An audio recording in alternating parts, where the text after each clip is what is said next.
Right.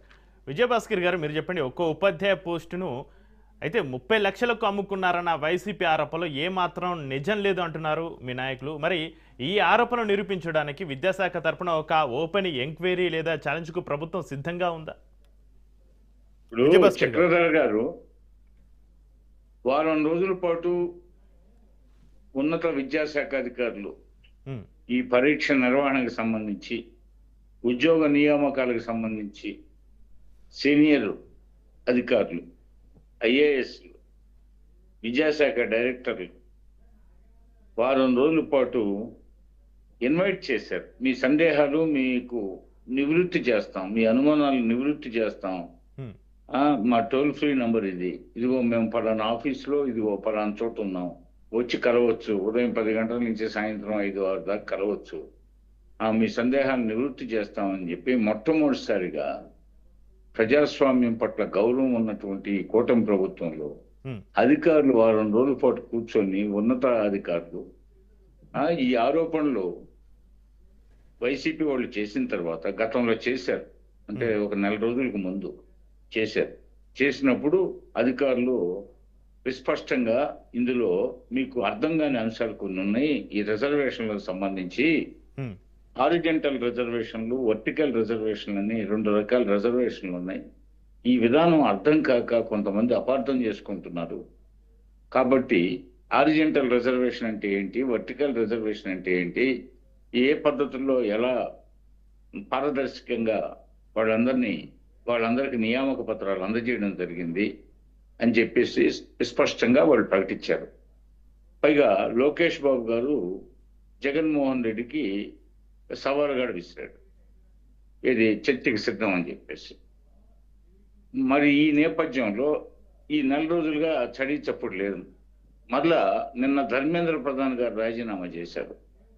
తర్వాత మళ్ళా ఇక్కడ కూడా ఒత్తిడి పెంచితే లోకేష్ బాబు గారి చేత రాజీనామా చేయించి ఉమ్, ఈ ప్రభుత్వం, కూటమి ప్రభుత్వం నిజంగా తప్పు చేసిందని అనిపించడానికి నిరంతరం వాళ్ళకి రెండో పని లేదు.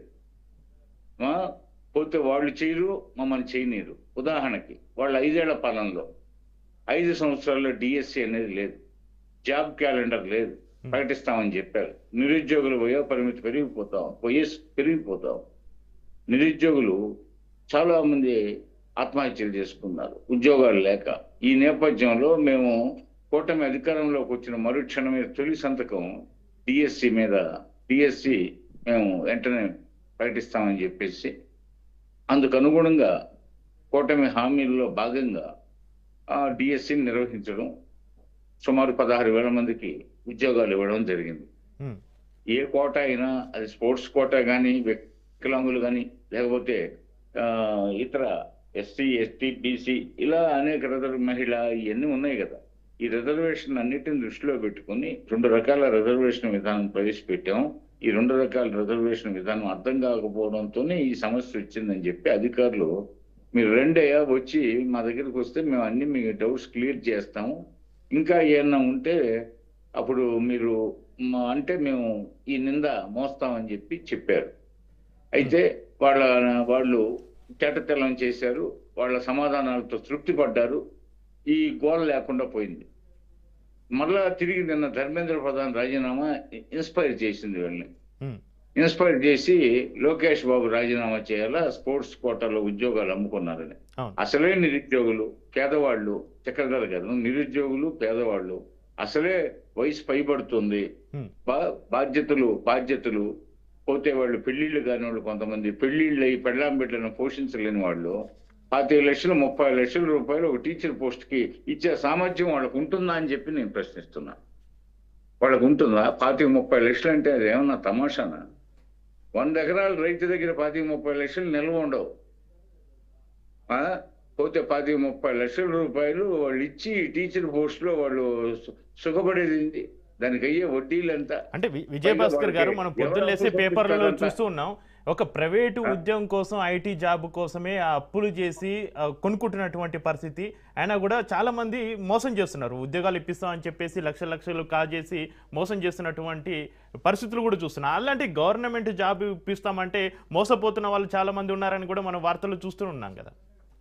విజయభాస్కర్ ఇప్పుడు గారు. అంటే పైరవీ చేసేవాళ్ళు కొంతమంది అలా చేస్తుంటారు, పైరవీలు చేసేవాళ్ళు. ఉమ్, పోతే అది సర్వకాలాల్లో దొంగలు ఉంటారు. ఉమ్, మన దొంగలంటే వాళ్ళకి ఏమి ప్రత్యేకంగా కూరలు ఉండవు, ప్రత్యేకంగా ఆకారం ఉండదు, మనలోనే ఉంటారు. అవును. సజ్జనులు ఉంటారు, దుర్జనులు ఉంటారు. ఆ, సమాజాన్ని మోసం చేసి పక్కదారి పట్టించేవాళ్ళు. సరే, అది అన్ని కాలాల్లో ఉంటుంటాయి. సరే, వాడి సంగతి పక్కన పెట్టు. నిరుద్యోగులకి, పేదవాళ్ళకి 25-30 లక్షల రూపాయలు ఎవరు అప్పిస్తారండి? ఎవరు అప్పిస్తారు? పైగా వడ్డీలు ఎంత అడుగుతారు ప్రైవేటు వ్యక్తులు? వడ్డీలు ఎంత అడుగుతారు? వడ్డీలు తీర్చే మార్గాలు ఏంటి? ఇవన్నీ నమ్మశక్యంగా లేని విషయాలు. పోతే అధికారులు, ఉన్నతాధికారులు, ఐఏఎస్లు వాళ్ళు నింద మోస్తారండి? అంత సులభంగా నింద మోస్తారా వాళ్ళు? పోతే వాళ్ళు ఎక్కడెక్కడో నుంచి వచ్చిన అధికారులు. మరి వాళ్ళు స్పష్టంగా మీకు ఇది పూర్తిగా అర్థం కాకపోవడంతోనే మీకు కొన్ని డౌట్స్ వచ్చా మీరు ఆరోపిస్తున్నారు. మీ ఆరోపణలకు మేము సమాధానం చెప్తామని చెప్పేసి వారం రోజుల పాటు వాళ్ళు కూర్చున్నారు అందుకోసం. సరే, అది పక్కన పెట్టండి. పోతే చేసేవాళ్ళని చేయనీరు, చేస్తే ఏదో ఒక ఆరోపణ చేయడం. పోతే అవన్నీ రాష్ట్ర ప్రజలు గమనించాల. ఇకపోతే ఇప్పుడు సహజంగా వాళ్ళకి అధికారం అనేది ఆయనకి పరమార్థం అండి. అధికారం ఉండాలి ఆయనకి. ఆయన ఈ రాష్ట్రాన్ని ఎవరు పరిపాలించకూడదు, నేనే పరిపాలించాలా, నేనే దోచుకోవాలా, నేనే పోతే నా కేసులు 31 కేసులు ఉన్నాయి. అందులో 18 కేసులు సెంట్రల్ గవర్నమెంట్లో పాత రోజుల్లో కాంగ్రెస్ పార్టీ వాళ్ళు అధికారంలో ఉన్నప్పుడు యూపీఏ గవర్నమెంట్లో పెట్టిన కేసులు ఉన్నాయి 18. ఈడీ 7 కేసులు, 11 సిబిఐ కేసులు ఉన్నాయి. అవన్నీ ముసురుకుంటున్నాయి. రాష్ట్ర ప్రభుత్వం పెట్టే కేసులు కొన్ని ఉన్నాయి. అంతిమ లబ్ధిదారులు అనే దగ్గరికి వచ్చేళ్ళకి ఇంకా దగ్గరకు వచ్చింది అది కాడ. వీటన్నిటితో రచ్చలు రావిడి చేయాలా? జనాలను అయోమయానికి గురి చేస్తే ఇదంతా రాజకీయ లబ్ధి కోసం వైసీపీ ఆడుతున్నటువంటి నాటకం, విమర్శలే అంటారు.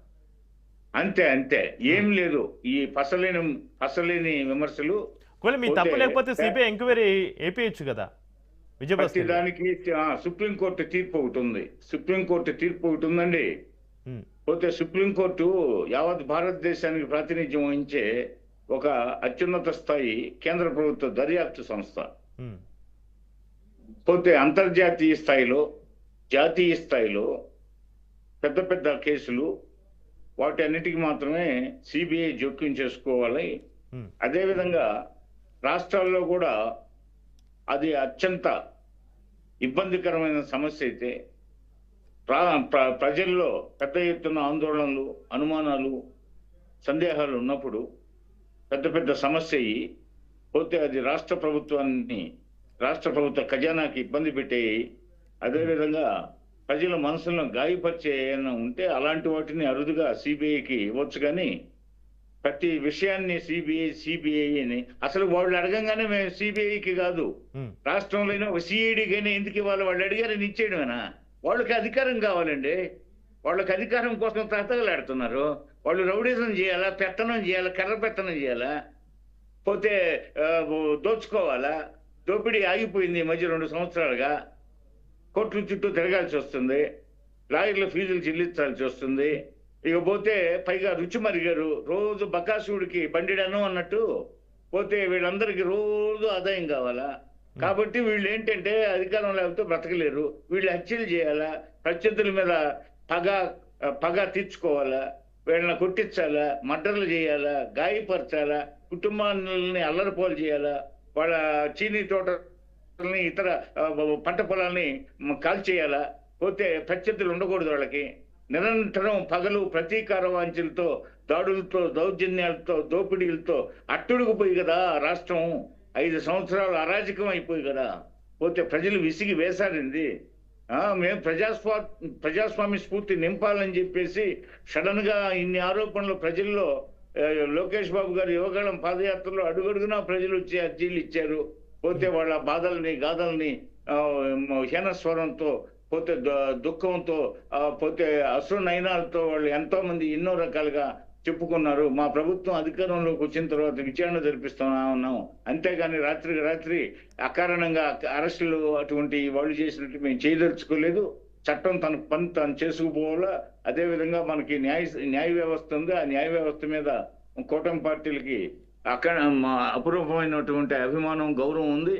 కాబట్టి ఆ న్యాయస్థానాలు ఈ విషయాలన్నిటి మీద శ్రద్ధ పెట్టి వీటికి సంబంధించినటువంటి కేసులు ఆ విచారణ త్వరగా ముగించి ప్రజల హృదయాలని న్యాయస్థానాలు గెలుచుకోవాలని కూడా నేను ఈ సందర్భంగా కోరుతున్నాను. అదేవిధంగా పోతే జాబ్ క్యాలెండర్ అని ఎంత నమ్మబలికారు. డిఎస్సి అని చెప్పి 5 సంవత్సరాలు డిఎస్సీలు జరపకుండా ఎంత చేశారు. అదేవిధంగా ఇప్పుడు చేసేవాళ్ళని చేయనీయాల, సద్విమర్శలు చేయాలి ప్రజాస్వామ్యంలో. అయిన దానికి కాని దానికి చీటికి మాటికి ఏది తలపెట్టినా కూడా దాని మీద బురద చల్లడం, అది వాళ్ళకి ఆనవాయితీ. అర్జెంటుగా ముఖ్యంగా అధికారం కావాలండి.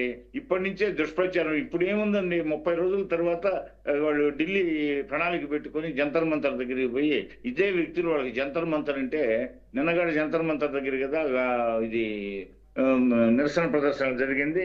అందుకని వాళ్ళకి మేము అధికారంలోకి వచ్చిన 4 రోజుల్లోనే ఢిల్లీ జంతర్ మంతర్ దగ్గరికి చేరి మా ప్రభుత్వాన్ని రద్దు చేయమన్నారు. ఏదో అయిపోయిందంట, 4 రోజుల్లో ఏదో అయిపోయిందంట, మా ప్రభుత్వం రద్దు చేయమన్నారు. అంటే ఎంత ఆరాటం, ఎంత పోతే అధికారం పట్ల వాళ్ళకు ఉన్నటువంటి ఆరాటం, దుగ్ధ ఎలాంటిదో